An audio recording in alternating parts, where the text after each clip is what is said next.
નમસ્કાર મિત્રો દેશ અને દુનિયાના સુપરફાસ્ટ સમાચારમાં તમારું સ્વાગત છે। ચંદ્રયાન-3 ની મોટી સફળતા, ચંદ્રનું રહસ્ય ખુલ્યું છે। ઈસરોના ચંદ્રયાન-3 એ ચંદ્રના રહસ્ય ખોલતા મોટી સફળતા મેળવી છે। ચંદ્રના દક્ષિણ ધ્રુવ પર રંભા એલપી પેલોડ ઇલેક્ટ્રોનનું ગતિશીલ તાપમાન 3000 કેલ્વિન સુધી હોવાનું શોધી કાઢવામાં આવ્યું છે। સૌથી મહત્વપૂર્ણ વાત એ છે કે આ વિસ્તારમાં પ્લાઝમાના તોફાનો પણ જોવા મળ્યા છે। આ શોધથી ચંદ્રનું વાતાવરણ શાંત હોવાની જૂની ધારણા હવે ખોટી સાબિત થઈ છે।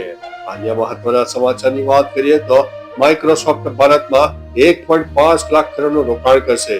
માઇક્રોસોફ્ટના સીઈઓ સત્ય નડેલાએ વડાપ્રધાન નરેન્દ્ર મોદી સાથે મુલાકાત કર્યા બાદ ભારતમાં આર્ટિફિશિયલ ઇન્ટેલિજન્સમાં 17.5 બિલિયન એટલે કે આશરે 1.5 લાખ કરોડના રોકાણની જાહેરાત કરી છે।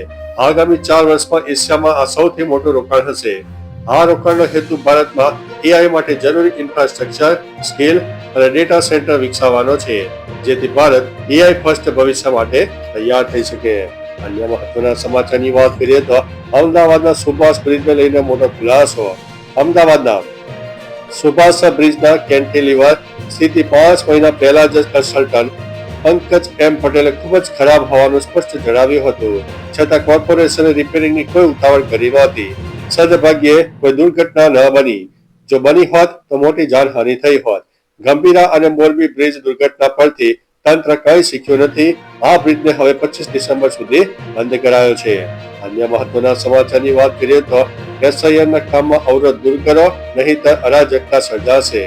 સુપ્રીમ કોર્ટે પશ્ચિમ બંગાળ સહિત 12 રાજ્યોમાં ચાલી રહેલા મતદાર યાદી સુધારણા કાર્યક્રમમાં અવરોધ અને બીએલઓને ધમકાવવાની ઘટનાઓને ગંભીર ગણાવી છે। ચૂંટણી પંચને આ બાબતોનો ઉકેલ લાવવા જણાવ્યું છે, અન્યથા દેશમાં અરાજકતા ફેલાઈ જવાની ચેતવણી આપી છે। માટે મમતા સરકારે નોટિસ આપીને જણાવ્યું છે કે જમીની સ્તર પર ડર વિના એસઆઈઆરનું કામ પૂર્ણ થવું જોઈએ। જરૂર પડે કેન્દ્રીય દળોની માંગ કરી શકાય છે। અન્ય મહત્વના સમાચારની વાત કરીએ તો ગુજરાતમાં ઠંડીનો ચમકારો, નલિયા 10 ડિગ્રી સાથે ઠંડુગાર જોવા મળ્યું છે। ગુજરાતમાં ઠંડીનો ચમકારો યથાવત જોવા મળ્યો છે, જેમાં કચ્છનું નલિયા 10 ડિગ્રી તાપમાન સાથે સૌથી ઠંડુ શહેર બન્યું છે। મોટાભાગના શહેરોમાં 15 ડિગ્રીની આસપાસ તાપમાન નોંધાયું છે। હવામાન વિભાગની માહિતી અનુસાર આગામી 7 દિવસ સુધી લઘુત્તમ તાપમાનમાં મોટો ફેરફાર નહીં થાય અને ઠંડીનો અનુભવ સતત ચાલુ રહેશે। જોકે 31 ડિસેમ્બર પછી રાજ્યમાં હાડ થીજાવતી તીવ્ર ઠંડીની શરૂઆત થવાની શક્યતા છે। અન્ય મહત્વના સમાચારની વાત કરીએ તો સુરતમાં અગ્નિકાંડ। સુરતમાં આગ લાગવાની ઘટના બની છે, જેમાં પર્વત પાટિયા વિસ્તારમાં ટેક્સટાઇલ માર્કેટમાં આગ લાગતા ફાયર વિભાગે બ્રિગેડ કોલ જાહેર કર્યો। ફાયરની 15 ગાડીઓ ઘટના સ્થળે અને 250 જેટલા ફાયર જવાનો ઘટના સ્થળે પહોંચીને આગ ઉપર કાબુ મેળવી રહ્યા છે। 9મા માળે અનેક દુકાનો આગની ચપેટમાં આવી છે અને રસ્તા બ્લોક કરાયા હતા। અન્ય મહત્વના સમાચારની વાત કરીએ તો તમારું એસઆઈઆર સબમિટ થયું કે નહીં, તપાસ કરો। નીચેના જણાવેલા સ્ટેપ અનુસરો।